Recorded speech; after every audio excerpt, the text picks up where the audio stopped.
Astro TV 7 நண்பர்களுக்கு அன்பு வணக்கம். நான் உங்கள் நலம் விரும்பும் அன்பு தோழன் பேசுகிறேன். என் அன்பு ரிஷபராசி நண்பர்களுக்கும் தோழிகளுக்கும் பிள்ளைகளுக்கும் பெரியோர்களுக்கும் வணக்கம். இல்லைங்க, எதுவுமே எங்க வாழ்க்கையில இல்ல. பணம், புகழ், சந்தோஷம் இதை நாங்க பார்த்ததே இல்ல.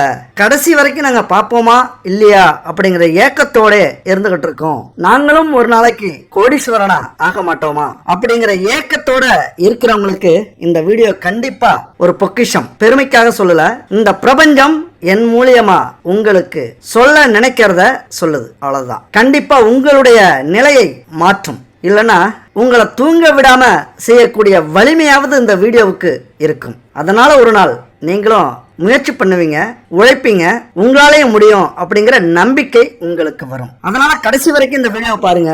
நீங்களும் ஒரு நாள் இந்த உலகத்துல கோடீஸ்வரர் தான். சரி, நம்ம வாழ்க்கையில எப்படி கோடீஸ்வரராக போகிறோம்? இந்த ஜோதிடம் நம்ம கோடீஸ்வரியாக மாறுவதற்கு என்ன அமைப்பை கொடுத்திருக்கிறது அப்படிங்கறத பத்தி தெளிவா இந்த வீடியோல பார்க்க போறோம். அதுக்கு முன்னாடி உங்க கூட இந்த விஷயத்தை நான் பகிர்ந்துக்கிறேன். இது ஒரு விளம்பரம் தான். இங்க நம்ம வாழ்க்கையில எவ்வளவோ பொருட்கள் கடையில வாங்குறோம். அது கலப்படம் இல்லாம தரத்தோட நியாயமான விலையில இருக்கா அப்படின்னா அது சந்தேகம் தான். ஆனா இந்த நம்பருக்கு கான்டெக்ட் பண்ணுங்க. Good baby. இங்க பூஜை பொருட்களும், அதாவது கலப்படம் இல்லாம தரத்தோட பாரம்பரியமான முறையில செய்யப்பட்ட புதுமையான பூஜை பொருட்களும், அதுபோல பாரம்பரியமான முறையில தயாரிக்கப்பட்ட உணவுப் பொருட்களும் இவங்க செஞ்சு கொடுத்துக்கிட்டு இருக்காங்க. உங்களுக்கு நம்பிக்கை இருக்கும் பட்சத்துல இவங்கள்ட்ட கான்டெக்ட் பண்ணி இந்த பொருளை வாங்கி பயன்படுத்தி பாருங்க. கண்டிப்பா உங்களை திருப்திப்படுத்தும். சரி, முதல்ல நீங்கள் யார்? ரிஷபராசியில பிறந்த உங்களுக்கான திறமைகள் என்ன?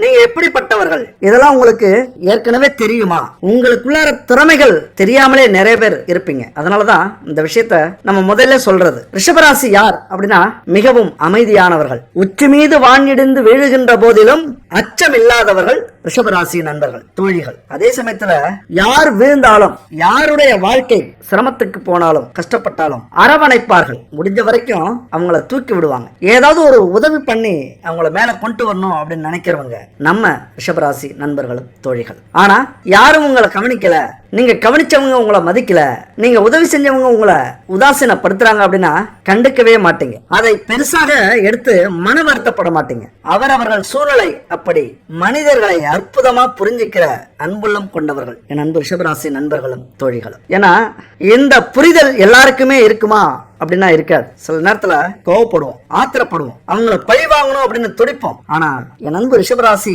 நண்பர்களும் தோழிகளும் மட்டும்தான் அவங்களுடைய உள்ளுணர்வை, சூழ்நிலைய புரிந்து நடக்கக்கூடிய அற்புதமானவர்கள். மிக முக்கியமா சுதந்திரத்தை நீங்க எதிர்பார்ப்பீங்க. அது எங்க இருந்தாலும் சரி, பெண்களாக இருந்தால், பிறந்த வீடாக இருந்தாலும், புகுந்த வீடாக இருந்தாலும் உங்களுக்கு சுதந்திரம் முழுமையாக அளிக்கப்பட்டிருக்கும். செல்ல பிள்ளையா இருப்பீங்க வீட்டுல, குழந்தையில. அதே போல அந்த திருமண காலகட்டத்துல மிகப்பெரிய பிரச்சனைகளை சந்திக்கக்கூடிய வாய்ப்பு உண்டு. அதே போலதான் ஆண்கள் கடைக்குட்டியா பிறப்பீங்க, சுதந்திரமா வாழ்வீங்க. திருமண வாழ்க்கை அப்படின்னு வரும்போது சில தடுமாற்றங்கள், இந்த காதல் பிரச்சனைகள், அவதூறு படுறது, அவமானப்படுறது, அந்த திருமண வாழ்க்கையில சில அவமானங்களை நீங்க சந்திக்கக்கூடிய வாய்ப்புகள் அதிகம். ஆனா 1000 பிரச்சனைகள் வந்தாலும் எல்லாரையுமே விரும்ப மாட்டீங்க. முதல்ல யாரையுமே உங்களுக்கு பிடிக்காது. யாராவது பிடிச்சிருச்சு அப்படின்னா உயிரே போனாலும் கைவிட மாட்டீங்க. அது பெண்களாக இருந்தாலும் ஆண்களாக இருந்தாலும். காதலித்தவரை கரம் பிடிக்கிற வரைக்கும், காதலித்த துணையை கட்டி பிடிக்கிற வரைக்கும் ஓய மாட்டீங்க. ரிஷபராசி நண்பர்களுக்கு காதல் என்பது வெற்றி பெறும் ஓட்டப்பந்தயத்தில் தினமும் ஓடுவது போன்றது. ரிஷபராசிய யாராவது லவ் பண்ணாங்க அப்படின்னா கொடுத்து வச்சவங்க. உண்மையா உங்களை லவ் பண்றவங்க கொடுத்து வச்சவங்க. 1000 பேர் எழுத்துனாலும் சிங்கண்டா அப்படி நிப்பீங்க காதல்ல. ஏன் தெரியுமா? அங்க இருக்கிறது யாரு? காதல் நாயகன். யாரு? நமக்கெல்லாம் கமலஹாசன் தான் தெரியும். அங்க இருக்கிறது கிரகங்களில் காதல் நாயகன் சுக்கிர பகவான். ரிஷபராசிக்கு அதிபதியாக இருப்பது சுக்கிர பகவான். அதனால காதல் வாழ்க்கை பல போராட்டங்களை சந்திப்பீங்க. இன்பத்தை அனுபவிப்பீர்கள், துன்பத்தை அனுபவிப்பீர்கள், போராட்டங்களை அனுபவிப்பீர்கள், எதிர்ப்புகள், அவமானங்கள், ஓடி போய் கல்யாணம் பண்ற அந்த வேகம், இது எல்லாமே இந்த சுதந்திரத்தால் வரக்கூடிய பிரச்சனைகள். சுதந்திரம், காதல், திருமண வாழ்க்கையில் போராட்டம், அது ஒரு 10 வருஷத்துக்கு நீளும் அந்த போராட்டம்ங்கிறது. அதுக்கப்புறம் உங்களுடைய வாழ்க்கைக்கான இலக்கை நிர்ணயித்து பயணிக்க ஆரம்பித்து விடுவீர்கள். அப்ப உங்களை கவரணும் அப்படின்னா, உங்க மனச கவரணும் அப்படின்னா எதையாவது செஞ்சுக்கிட்டே இருக்கணும். அதை விரும்பக்கூடியவர்கள் என் அன்பு ரிஷபராசி நண்பர்களும் தோழிகளும். காதல்ல வெற்றி பெற்று விட்டால், காதல் திருமணம் வரைக்கும் போயிட்டா உண்மையா தினசரி திருவிழாதான் ரிஷபராசிக்கும் ரிஷபராசியை சேரக்கூடிய துணைக்கும் தினமும் திருவிழா தான். இல்லற வாழ்க்கையில் அற்புதத்தை நிகழ்த்தக்கூடியவர்கள் என் அன்பு உறவுகள்.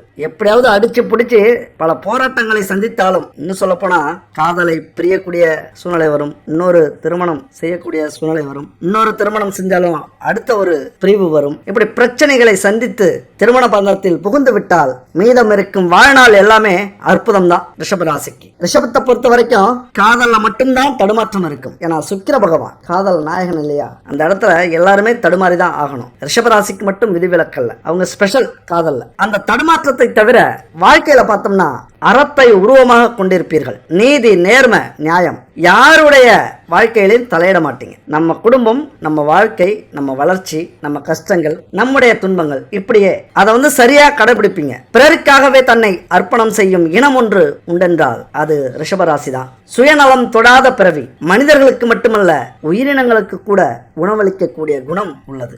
1000 பேரு கஷ்டப்படுத்தினாலும் சரி, அலட்சியப்படுத்தினாலும் சரி, கடவுள்கிட்ட கூட அழுதுருப்பீங்க. எல்லாருக்கும் நல்லதுதான் நினைச்சேன், எனக்கு இப்படி துரோகம் பண்ணிட்டாங்களே இறைவா. யாரையும் எடுத்தறிஞ்சு பேச மாட்டேன், யாருடைய வாழ்க்கையிலையும் தலையிட மாட்டேன், யாருக்கும் இது வரைக்கும் கெடுதல் நடக்கல. ஆனா என் வாழ்க்கையில எத்தனை போராட்டங்கள், நிம்மதியா வாழ முடியல. இப்படி எத்தனையோ முறை கடவுள்கிட்ட கேள்வி கேட்டிருப்பீங்க. ஆனா அதை வெளிப்படுத்தவே மாட்டீங்க. உங்கள்கிட்ட இல்லைனாலும் உதவி செய்யறத நிறுத்த மாட்டீங்க. அந்த கருணை உள்ளம், கருணை பார்வை அப்படியே இருக்கும். முக்கியமா ராசியின் அதிபதி நான் சொன்னது மாதிரி சுக்கிரன். சந்திரனுக்கு உச்ச வீடு. சுக்கிரன் யாரு?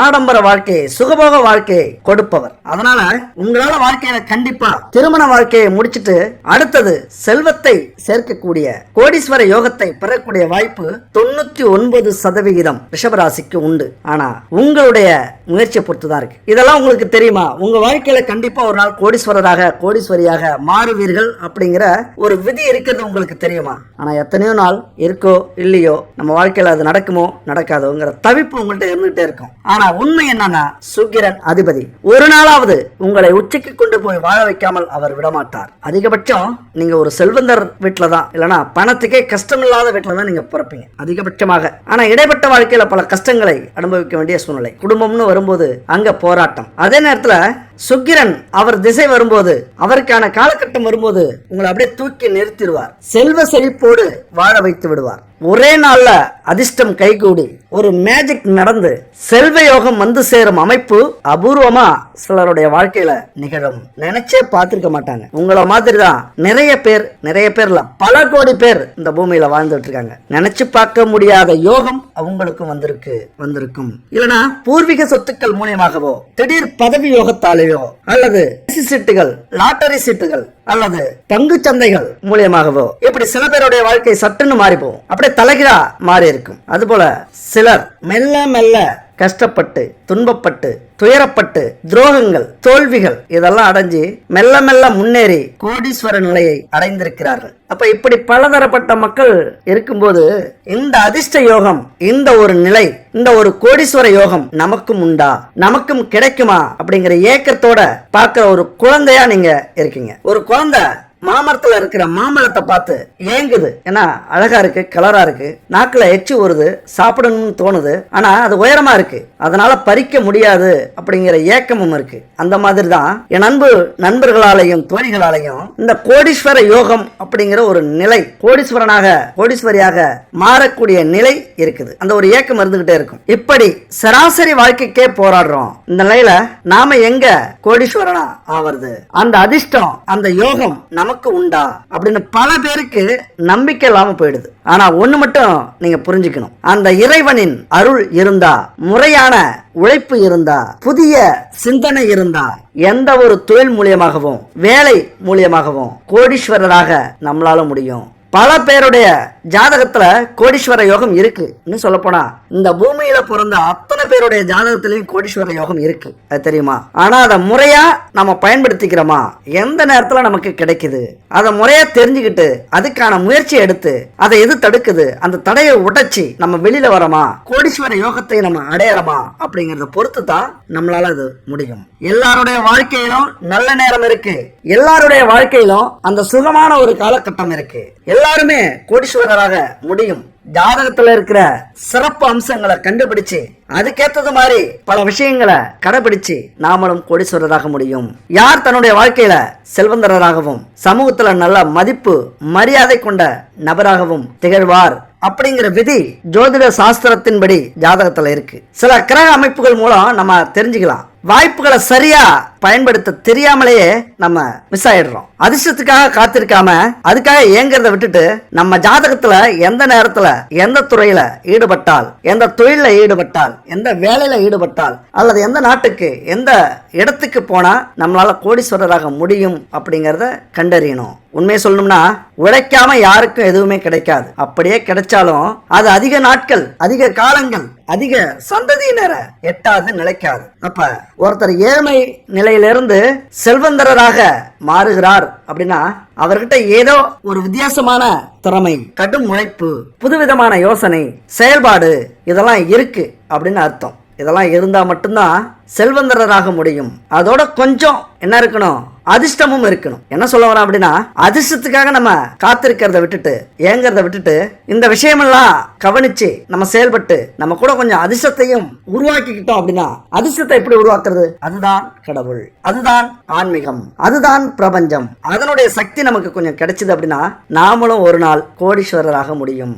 இப்ப அந்த கோடீஸ்வரராக கூடிய பாக்கியம் ரிஷபராசிக்கு உண்டா அப்படின்னு பார்க்கும்போது விடாமுயற்சியோட செயல்படுகிற குணம் உங்களுக்கு உண்டு. அது மட்டும் இல்ல, பணத்தின் மேல ஒரு கண் உங்களுக்கு எப்பொழுதுமே இருந்துகிட்டு இருக்கும். நீங்கள் எப்போதுமே சுகபோகமான வாழ்க்கையை, ஒரு சிறந்த வாழ்க்கையை, ஒரு கௌரவமான வாழ்க்கையை விரும்பிக் கொண்டே இருப்பீர்கள். உங்கள் எண்ணத்துல ஓடிக்கிட்டே இருக்கும். ஏன்னா இருக்கிறது யாரு? அதிபதி சுக்கிரன். அவர் அந்த எண்ணத்தை உருவாக்கி கொண்டே இருப்பார். அப்ப எண்ணங்கள் மட்டும் உங்களுக்கு இருக்காது. அதற்காக நினைத்த காரியத்தை நிறைவேற்றுவதற்கு எந்த எல்லைக்கு வேண்டுமானாலும் ரிஷபராசி நண்பர்களும் தோழிகளும் போவீங்க. விரும்பிய வாழ்க்கையை பெறுவதற்காக கடினமா உழைப்பீங்க. அதனால சீக்கிரம் பணத்தை சேர்க்கறதுக்கு ஈடுபடுவீங்க. உங்களுடைய அனைத்து முயற்சிகளும் சுகபோக வாழ்க்கையில் இருக்கிறதுனால பணத்தின் வருகை உங்களை தேடி அதிகமாக இருக்கும். யார் ஒருவர் எண்ணங்களிலும் செயல்களிலும் உழைப்பிலும் சிந்தனையிலும் ஆன்மீகத்திலும் பணத்தை ஈர்க்க முயற்சி பண்ணிட்டே இருக்காங்களோ அவங்களுக்கு கண்டிப்பா பணம் வந்து சேரும். எண்ணங்களுக்கு சக்தி அதிகம். எண்ணத்தின் வடிவாக பணத்தை நினைக்கும் போது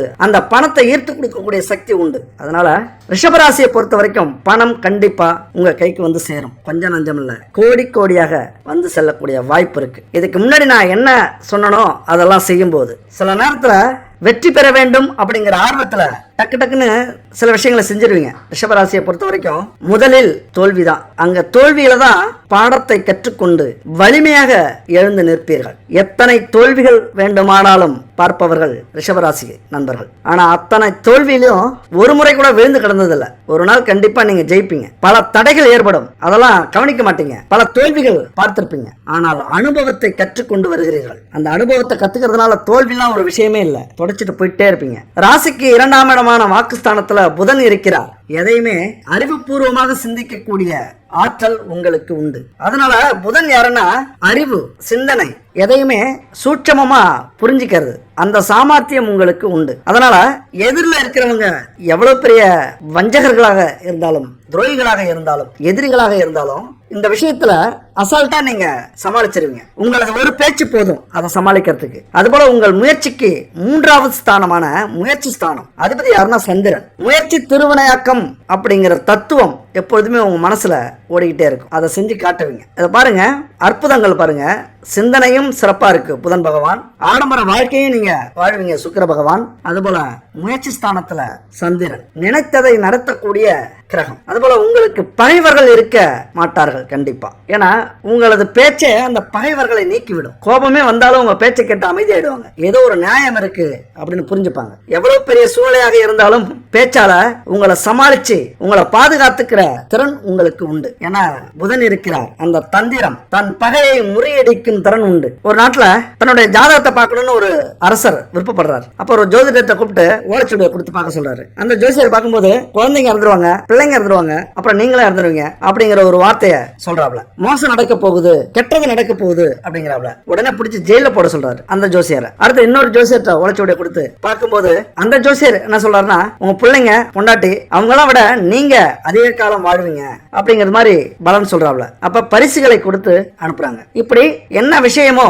அந்த விஷயத்தை நாசுக்கா சொல்லி சமாளிக்கிறது, அந்த தந்திரம் ரிஷபராசி கிட்ட உண்டு.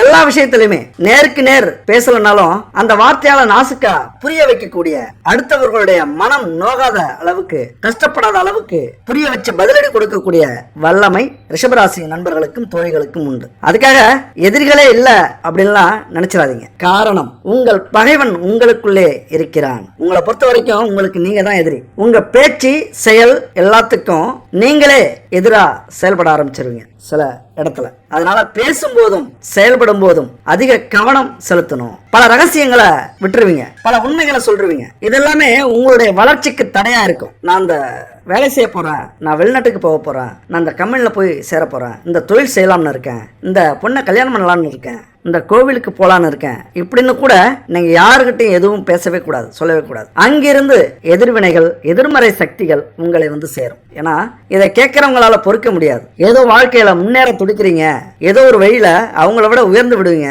உயர்ந்த செல்வத்தையோ புகழையோ அடைஞ்சிருவீங்க அப்படின்னு அந்த ஒரு போட்டி, பொறாமை ஏற்படும். அதனால அதிகபட்சமாக உங்களது ரகசியங்களை காத்துக்கிட்டீங்கன்னா மிகப்பெரிய கோடீஸ்வரராக உங்களாலையும் வர முடியும். இங்க முக்கியம், அடுத்தவர்களை விட உங்க வாழ்க்கையில நீங்க உயர்ந்து நிக்கிறது பெரிய விஷயம். அதை மனசுல நினைச்சுக்கணும். உங்க ராசிக்கு 3ஆம் இடமான கடகத்தில் குரு உச்சம் பெற்றிருக்கிறார். அதனால திரைத்துறையில மிகப்பெரிய சாதனையை படைப்பீர்கள். அதுக்கு காரணமும் சுக்கிரன் தான். சுக்கிரன் அப்படின்னாலே கலைக்கு சொந்தக்காரர். திரைத்துறையில மிகப்பெரிய சாதனையை படைக்க வைப்பார். திரைத்துறையில அதிகம் பேர் சாதித்தது இந்த சுக்கிரன் அதிபதியாக இருக்கிறவங்க தான், அமைஞ்சவங்க தான். ஏன்னா அவர் தான் கலைக்கு சொந்தக்காரர். இன்னைக்கு பல பிரபலங்களையும் கோடீஸ்வரர்களையும் பார்த்து நம்மளாம் ஆச்சரியப்பட்டதுண்டு. அப்படி உங்களது புகழை நீங்க அடையணும் அப்படின்னா கலைத்துறையில் அதிகமா ஈடுபடுங்க. ஏதாவது ஒரு வேலை அல்லது தொழில் எப்படி வேணாலும் இருக்கலாம். கதை எழுதலாம், புத்தகம் எழுதலாம், ஆடல் பாடல் சொல்லிக் கொடுக்கலாம், ஓவியம், கலை அப்படின்னா 64 கலைகள் இருக்கு. அது சம்பந்தப்பட்ட தொழில் நீங்க செய்யும் போது மிகப்பெரிய முன்னேற்றத்தை உங்களால் அடைய முடியும். உங்களது வளர்ச்சியை பார்த்து இந்த ஊரே அசந்து போகணும் அப்படிங்கறதான் விதி. ஆனா நான் சொல்ல என்ன நினைப்பீங்க அப்படின்னா, நம்மளால முடியுமா, இதெல்லாம் நடக்கிற காரியமா அப்படிங்கிற ஏக்கமும் தவிப்பும் உங்கள்கிட்ட இருக்கும். ஆனா ஒரு நாள் கண்டிப்பா உங்களாலையும் ஜெயிக்க முடியும். இன்னைக்கு வேணா எத்தனையோ கஷ்டத்தை பட்டுட்டு இருக்கலாம், குடும்பத்துல பிரச்சனைகள் இருக்கலாம், பிரிவுகள் இருக்கலாம், கடன் பிரச்சனை தாங்க முடியாத இருக்கலாம். ஆனாலும் விழுந்து எழுந்திருப்பீங்க, சரியான பதிலடி கொடுப்பீங்க. இங்க பொதுவாவே நம்ம வாழ்க்கையில வர வாய்ப்பெல்லாம் விட்டுட்டு நம்மள கோடீஸ்வரனாக்கணும் விதியை ஆசைப்பட்டாலும் அதை நம்ம அனுபவிக்கிறது இல்ல, அதை நம்ம பயன்படுத்திக்கிறது இல்ல. அதையெல்லாம் விட்டுட்டு ஜெயித்தவர்களை பார்த்து நாம் ஆச்சரியப்பட்டதுண்டு, அதிசயப்பட்டதுண்டு, பொறாமை கூட பட்டதுண்டு. ஆனா அவர்கள் வாழ்க்கை சரித்திரத்தை புரட்டி பார்த்ததுண்டா? எத்தனை வலிகள், எத்தனை கண்ணீர் துளிகள், எத்தனை தோல்விகள், எத்தனை துரோகங்கள், எத்தனை அவமானங்கள், எத்தனை நிராகரிப்புகள், எத்தனை இழப்புகள், எத்தனை தற்கொலை முயற்சிகள். புரட்டி பார்த்தா தெரியும். ஒவ்வொரு நிமிஷமும் அவர்கள் செத்து செத்து பிழைத்தது. அவர்களுடைய இதயத்தில் தோன்றணும்னா தெரியும் எத்தனை பேரால் கொலை செய்யப்பட்டு புதைக்கப்பட்டு இருக்கிறார்கள். அதுக்கப்புறம் எத்தனை அவமானங்களை, தோல்விகளை, துரோகங்களை சந்திச்சு சுயம்புவா முளைச்சிருக்கிறார்கள் அப்படின்னு அவர்களுடைய இதயத்தை புரட்டி பார்க்கும் போதுதான் நமக்கு தெரியும். அது உங்களாலையும் முடியும். அதெல்லாம் விட்டுட்டு நமக்கு தடைகள் அதிகமா இருக்கு, துரோகங்கள் அதிகமா இருக்கு, வாய்ப்பே கிடைக்கல, பெத்தவங்க சரியில்லை, வந்தவங்க சரியில்லை, கிடைச்ச வேலை சரியில்லை, எடுத்த தொழில் சரியில்லை, எங்க தலையெழுத்து சரியில்லை, விதி சரியில்லை அப்படின்னா உங்களை இந்த உலகம் மட்டுமல்ல இந்த விதியும் சேர்த்து கேலி கிண்டல் செய்யும், கிண்டல் பண்ணி சிரிக்கும். அதனால நம்மளாலேயும் முடியும். கோடீஸ்வரனாக அவர்கள் மட்டும்தானா? நம்மளாலே முடியும். நாமும் மனித இனம்தான். அவர்களுக்கு கிடைச்சிருக்கிற அத்தனை வாய்ப்பும் நமக்கும் கிடைக்கும். அவர்கள் பட்ட துன்பங்களை நாமும் பெற்றால் நாமளும் ஒரு நாள் கோடீஸ்வரன் தான் அப்படிங்கிற எண்ணங்கள் உங்க மனசுல வந்தா போதும். இதை புரிஞ்சுக்கிட்டீங்கன்னா போதும். அதனால உங்களாலையும் முடியும் அப்படிங்கிறது உண்மை. உழைப்பையும் கடமையையும் பெரிதா நீங்க நினைப்பீங்க. பிறருடைய உதவி உங்களுக்கு தேவைப்படாது.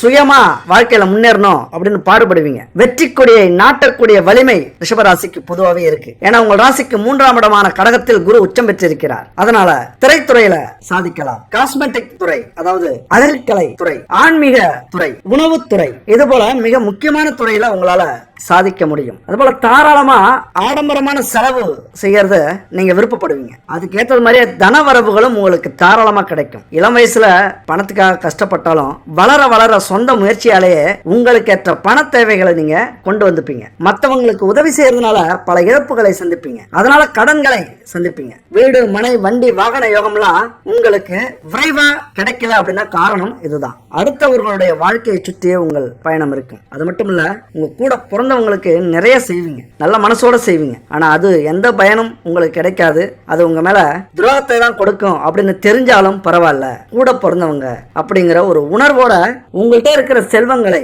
பகிர்ந்து கொடுக்கறதுனால ஆடம்பர வாழ்க்கை அப்படிங்கிறது மனசுலதான் இருக்குமே தவிர உங்களால் அதை வாழ்ந்து பார்க்கக்கூடிய சூழ்நிலை ஏற்படாது. ஆனா ஏதாவது ஒரு காலகட்டத்தில் நீங்கள் இழந்ததை மீட்டு கொடுக்கக்கூடிய அமைப்பு கண்டிப்பா வரும். ஏன்னா பொதுவாகவே சுக்கிரன் அதிபதியா கொண்டதுனால பெண் தன்மையும் ராஜகுணமும் கொண்டது ரிஷபராசியை பொறுத்த வரைக்கும். ஆர்ப்பாட்டம் செய்ய மனசு விரும்பினாலும் அதை செய்ய மாட்டீங்க. அமைதியா அழகா அனுபவிக்கணும், செல்வத்தை சுகத்தை சொத்துக்களை அனுபவிக்கணும் அப்படிங்கிற கொள்கை உடையவர்கள். அதிகமா வந்தாலும் ஆட மாட்டீங்க, குறைவா வந்தாலும் சோர்ந்து போக மாட்டீங்க. ரிஷபராசியை பொறுத்த வரைக்கும் இளமையில தொழில் ஆரம்பிச்சிருப்பீங்க. நான் சொன்ன மாதிரி கொஞ்சம் தோல்வி அடைந்து அதுக்கப்புறம் சொந்த தொழில் ஆரம்பிப்பீங்க. அதுலதான் உங்களது வெற்றியை ஆரம்பிக்கும். வேலைக்கு போயிருப்பீங்க, பல கஷ்டங்களை அனுபவிப்பீங்க, அங்க பாடத்தை கத்துப்பீங்க. ஒரு சொந்த தொழில் அதுக்கப்புறம் ஆரம்பிக்கும் போது மிகப்பெரிய வளர்ச்சியை உங்களால் அடைய முடியும். அதே நேரத்தில் தொழில் தொடங்கும் போது உங்க பேர்ல இல்லாம தாய், மகள் அல்லது தெய்வங்கள் பேர்ல, குழந்தைகள் பேர்ல இப்படி தொழில் ஆரம்பிச்சீங்க அப்படின்னா மிகப்பெரிய வெற்றியை உங்களால அடைய முடியும். இந்த கோடீஸ்வர யோகத்தை எளிதாக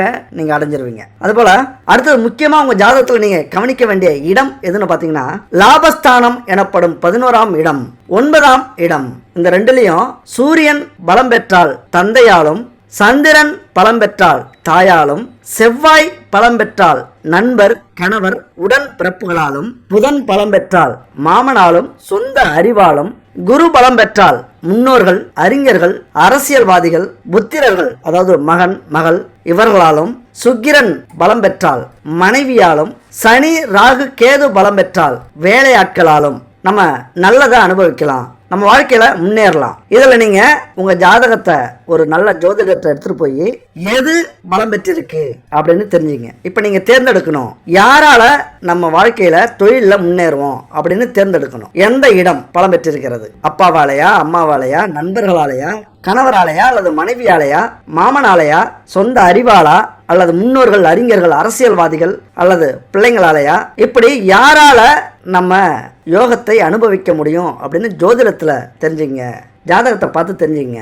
இன்னொரு விஷயம், இதுல பலம் பெற்றிருக்கும் போது நேர்மையற்ற வழியிலும் செல்வம் சேரும். இதை நீங்க சுத்தமா தவிர்த்து விடுவது நல்லது. நம்ம வாழ்க்கை முழுவதும் நல்லா சம்பாதிக்கணும், புண்ணியத்தை சேர்க்கணும், நம்முடைய சந்ததிகளும் நம்முடைய செல்வத்தை அனுபவிக்கணும் அப்படின்னு நினைச்சீங்கன்னா நேர்மையற்ற வழியில் உங்களுக்கு செல்வம் சேரக்கூடிய வாய்ப்பு அதிகம். அதை தவிர்த்து விடுங்கள். இப்ப மன வாழ்க்கையை பொறுத்த வரைக்கும் ரிஷபராசிக்கு அதிபதி காதல் காரகனான சுக்கிரன். அதனால ரிஷபராசி நண்பர்கள் யார லவ் பண்ணாலும் சரி, ரிஷபராசிக்கு கிடைச்சவங்க மிகப்பெரிய பாக்கியசாலிகள். குடும்பத்தை அதிகமா நேசிப்பீங்க. ரிஷபராசிக்கு வாழ்க்கை அற்புதமா அமையும். ஆனா நான் சொன்ன மாதிரி போராட்டங்கள் ஆரம்பத்தில் அதிகரிக்கும். உங்களது வாழ்க்கை பத்தியும் துணையை பத்தியும் அடுத்த ஒரு வீடியோ ஃபுல்லா அதை பத்தி பேச போறோம். கண்டிப்பா அடுத்த வீடியோக்காக நீங்க வெயிட் பண்ணுங்க. கோடீஸ்வரனாக உங்களால் மாற முடியுமா அப்படிங்கறத பத்தி தான் இங்க பார்த்துட்டு இருக்க இந்த வீடியோல. அடுத்த வீடியோ உங்களது குடும்ப வாழ்க்கை, காதல் வாழ்க்கை, திருமண வாழ்க்கை எப்படி இருக்க போகுது தெளிவா நம்ம பார்க்க போறோம். காத்திருங்கள். இந்த விஷயத்தை பொறுத்த வரைக்கும் பாக்கியாதிபதி, ராஜ்யாதிபதிகள் 9ஆம் இடமான மகரம், 10ஆம் இடமான கும்பம்,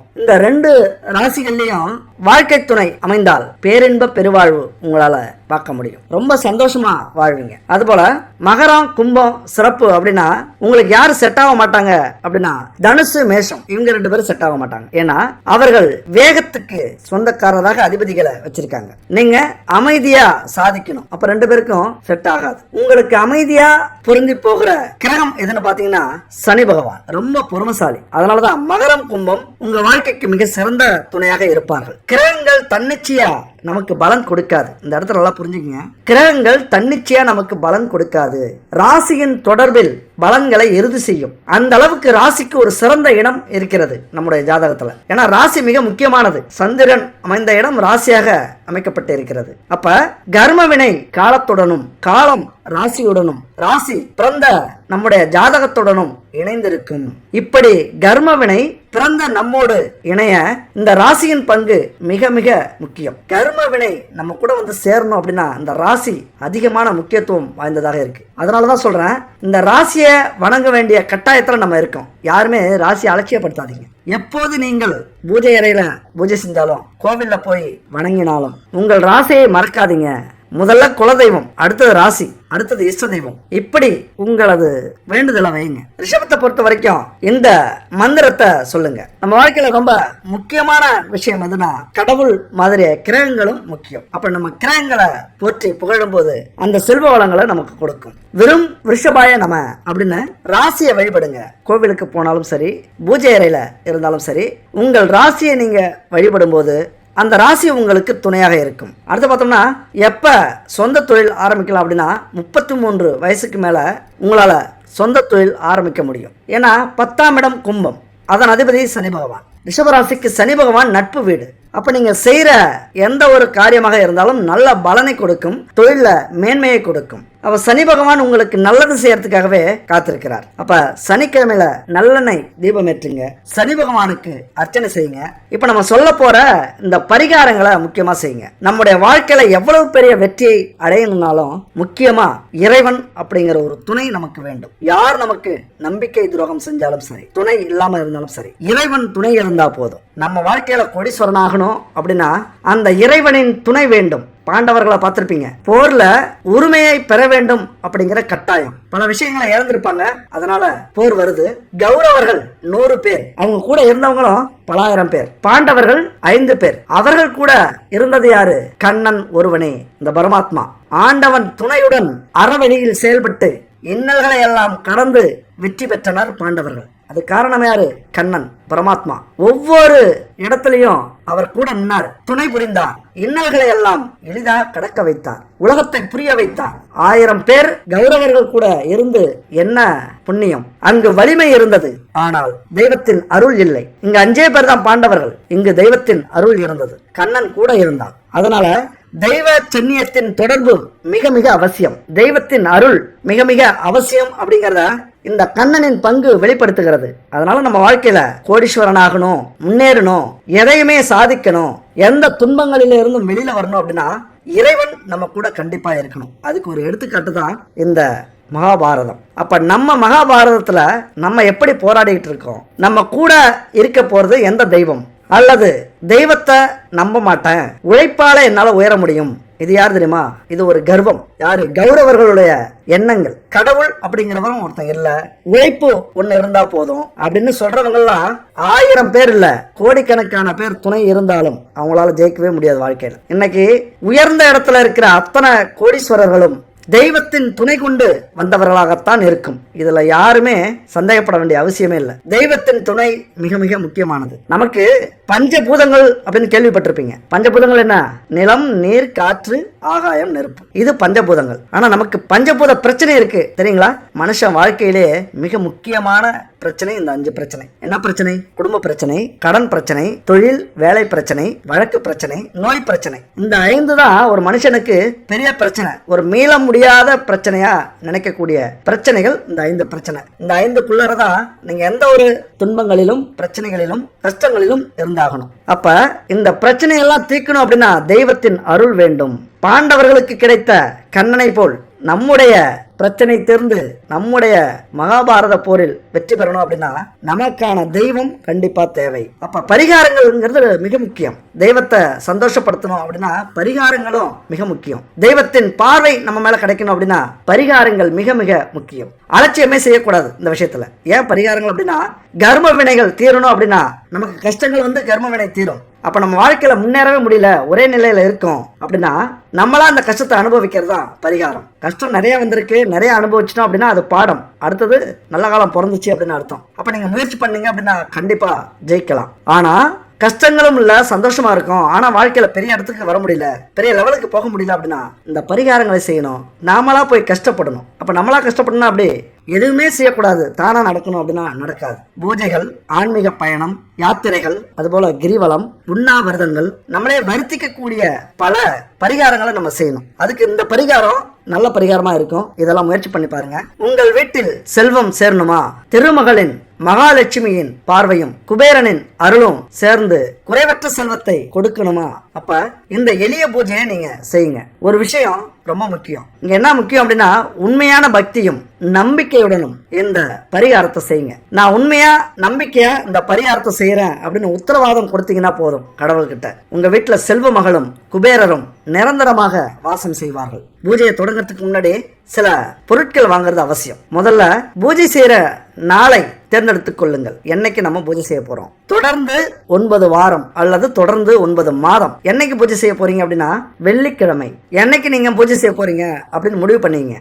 வாரம் வெள்ளிக்கிழமை பூஜை செய்ய போறீங்களா அல்லது மாசத்துல ஒரு வெள்ளிக்கிழமை பூஜை செய்ய போறீங்களா அப்படின்னு முடிவு பண்ணிக்கங்க. அடுத்தது நம்ம கோடீஸ்வரனாக மாறணும் அப்படின்னா நம்ம என்ன பண்ணோம்? பணத்திற்கு அதிபதியாக விளங்கக்கூடிய மகாலட்சுமி, குரு பகவான், குபேரர், சுக்கிரர், ராகு பகவான் இவர்களுடைய அருள் நமக்கு பரிபூர்ணமா கிடைக்கணும். இவங்களுடைய அருள் கிடைச்சாதான் நம்ம கோடீஸ்வரனாக ஆக முடியும். அப்ப இந்த 5 பேருடைய அருள் கிடைக்கணும் அப்படின்னா பிரம்ம முகூர்த்தத்துல எழுந்திருக்கணும். என்னைக்கே அந்த வெள்ளிக்கிழமை 9 நாட்களும் அந்த பிரம்ம முகூர்த்தத்துலதான் தேவர்களும் பித்ருக்களும் நம்ம வீடு தேடி வருவாங்க. அவங்க வர நேரத்துல நம்ம முழிச்சிருக்கணும். அப்ப அந்த பிரம்ம முகூர்த்தத்துல எழுந்திருச்சு எங்கேயும் போக கூடாது. கதவு கிட்ட போகணும். கதவை திறந்து மகாலட்சுமியே வருக, 33 கோடி தேவர்களே வருக அப்படின்னு 3 முறை சொல்லுங்க. 3 முறை சொல்லிட்டு அதுக்கப்புறம் போய் குளிச்சுட்டு பூஜை அறையவும் வாசலையும் சுத்தம் பண்ணிட்டு வாசல்ல சாணம் தெளிங்க. நீங்க நகரத்துல இருந்தீங்க அப்படின்னா மஞ்சள் தண்ணியை கரைச்சி அதை வாசல்ல தெளிச்சிங்க. கொஞ்சம் உங்க இடத்துக்கு ஏற்ற மாதிரி தெளிச்சுக்கிட்டு பச்சரிசி மாவால கோலம் போடுங்க. இது மிகப்பெரிய புண்ணியம் கிடைக்கக்கூடிய செயல். பாரம்பரியமா நம்ம செஞ்சுக்கிட்டு இருக்கோம். இதுக்கு பெரிய வரலாறே உண்டு. 1000 ஏழைகளுக்கு உணவு போடுறதும் இந்த பச்சரிசி மாவு கோலம் போடுறதும் ஒண்ணு. பூச்சி, புழுக்கள், எறும்புகள் இதை எடுத்துட்டு போய் சாப்பிட்றது அந்த புண்ணியத்தை நமக்கு ஏற்படுத்தி கொடுக்கும். அதனால இந்த பச்சரிசி மாவால கோலம் போடுங்க. பொடியாலேயோ மண்ணாலேயோ கோலம் போடாதீங்க. கோலம் போட்டுட்டு பூஜை அறையில போய் வழக்கமா தீப தூபம் ஏத்துங்க. சாம்பிராணி புகைய நல்லா தூவ விடுங்க. அதுக்கப்புறம் இந்த மந்திரத்தை சொல்லுங்க. மகாலட்சுமி காயத்ரி மந்திரம் மிக முக்கியமான மந்திரம். அவ்வளவு சக்தி உண்டு இந்த மந்திரத்துக்கு. இந்த மந்திரத்தை சொல்றவங்களுக்கு இந்த உலகத்துல வாழ்ற வரைக்கும் அனைத்து சுகங்களையும் அனுபவிக்க வாய்ப்பு கிடைக்கும். ஒழுக்க நெறியோடு, உள்ள தூய்மையோடு, மன தெளிவோடு இருக்க வைக்கும். வீட்டுல சுத்தமான இடத்துல அமர்ந்து 108 முறை இந்த மந்திரத்தை சொல்லுங்க. ஸ்கிரீன்ல இருக்கு பாருங்க. மகாலட்சுமி காயத்ரி மந்திரம். ஓம் ஸ்ரீ மகாலட்சுமி வித்மகே விஷ்ணு பதன்யேச தீமகி தன்னோ லட்சுமி பிரசோதயாத் அப்படிங்கிற இந்த மந்திரம் எத்தனை முறை? 108 முறை கண்டிப்பா சொல்லுங்க. 1 மணி நேரம் ஆனாலும் பரவாயில்ல. கோடீஸ்வரன் ஆகணும் அப்படின்னா இந்த மந்திரத்தை சொல்லுங்க. சொல்லிட்டு அன்னைக்கு நீங்க என்ன வேலை தொழில் செய்றீங்களோ அதை மனப்பூர்வமா செய்யணும். உண்மையா செய்யணும். அந்த செயல்ல எந்த ஒரு கள்ளம், கபடம், பொய் எதுவுமே இருக்கக்கூடாது. நடிக்கவே கூடாது. இந்த விஷயத்துல ஒரு தொழிலையோ வேலையிலயோ நிறைய விஷயங்கள் இருக்கு. நேர்மையா இருக்கணும். உங்க வேலைக்கு ஏற்றது மாதிரி, தொழிலுக்கு ஏற்றது மாதிரி அன்னைக்கு தெளிவா இருங்க. அதுபோல லட்சியத்தை மனசுல ஓட்டி பாருங்க. கனவு காணுங்கள் அன்று முழுவதும். கனவுன்னா கண்ணை மூடிக்கிட்டு நீங்க என்னெல்லாம் ஆசைப்பட்டீங்களோ நேரம் கிடைக்கும் போது ஒரு 10 நிமிஷம் நீங்க என்னெல்லாம் ஆகணுமோ, என்னவா ஆகணுமோ, எப்படி வாழணும், உங்களுடைய லெவல் என்ன, எப்படி நீங்க ஆசைப்படுறீங்க, என்ன தொழில் ஆசைப்படுறீங்க அல்லது என்ன வேலையில ஆசைப்படுறீங்க, எந்த அளவுக்கு உங்களது வசதியை பெருக்கிக்கிறீங்க, அதை எல்லாமே ஒரு 10 நிமிஷம் அமர்ந்து உங்க எண்ண ஓட்டத்துல ஓட விடுங்க. எண்ணங்களுக்கு மிக சக்தி உள்ளது. ஓட்ட விடுங்க. அப்புறம் மாலையில ஒரு 8 அகல் விளக்குல தீபம் ஏற்றணும். 8 அகல் விளக்குலையும் சுத்தமான பசுனை ஊத்தி அப்புறம் பஞ்சு திரிய மஞ்சள்ல கலங்க. மஞ்சள் வீட்டுல வச்சிருப்பீங்களா, அதுல கலந்து 8 வகையான திரிய அதுல சுத்தி வைங்க. மஞ்சள் திரிய அதுல வச்சு தீபம் ஏத்துங்க. இரவுல காலையில எப்படி தீப தூபம் ஏற்றி சாமியை கும்பிட்டீங்களோ அதே போல இப்பயும் வணங்குங்க.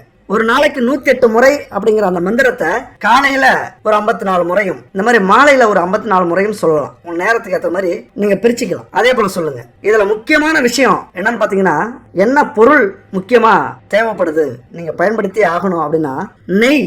இது மகாலட்சுமியின் அம்சம். மஞ்சள் கலக்குறீங்க திரியில, குரு பகவானுக்குரிய பொருள் அது. தீபம் எல்லா தெய்வங்களுக்கும் எல்லா தேவர்களுக்கும் உரிய பொருள். திரியோட இந்த 4மே மிக மிக முக்கியமானது. முக்கியமானதுன்னா தரம் கலப்படம் இல்லாத சுத்தமான நெய்யா இருக்கணும். 9 நாளும் நீங்க பச்சரிசிய ஊற வச்சு அரைச்சி கோலம் போடணும். இதெல்லாம் உங்களால முடியல நீங்க இருக்கிற வேலைக்கு அப்படின்னா இந்த நம்பருக்கு கான்டாக்ட் பண்ணுங்க. 9 விதமான பூஜை பொருட்கள் கலந்த பச்சரிசி கோலமாவு கட்டி வச்சிருக்காங்க. பவுடரும் வச்சிருக்காங்க. பச்சரிசியால இது வரைக்கும் யாரும் பவுடரால கோலம் போட்டிருக்க மாட்டாங்க. மண் பொடியால தான் போட்டிருப்பாங்க. இவங்க பச்சரிசியாவே பொடியும் வச்சிருக்காங்க, கட்டியும் வச்சிருக்காங்க. அப்படியே வேலையே இல்லை. தண்ணியில நினைச்சு உடனே கோலம் போட்டுடலாம். நெய்யும் இவங்கள்ட்ட சுத்தமான நெய், பசுமாட்டு நெய் இருக்கு. தீபத்திரியும் இருக்கு. இவங்கள்ட்ட வாங்கி பயன்படுத்தி பாருங்க. தேவைன்னா இவங்கள்ட்ட கான்டாக்ட் பண்ணி வாங்கிக்கிங்க. அடுத்தது மகாலட்சுமி தாயாருடைய படத்துக்கு முன்னாடி அந்த தீபத்தை வச்சு வடக்கு பார்த்து அந்த தீபத்தை வச்சு தீபத்தை ஏத்துங்க.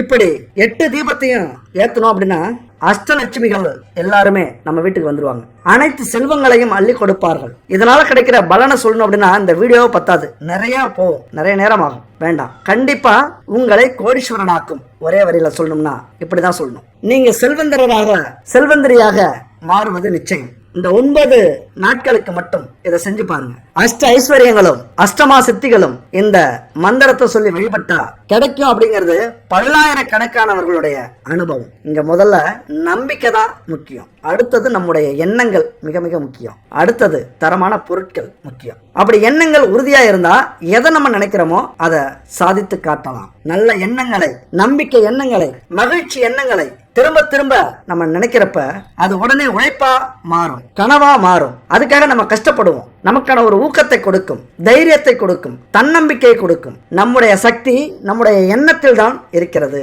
இதை நல்லா புரிஞ்சுங்க. இவ்வளவு நேரம் பேசுறது எதுவுமே உங்க காதுல வேலைனாலும் நீங்க கவனிக்கல அப்படின்னாலும் இதை முக்கியமா கவனிங்க.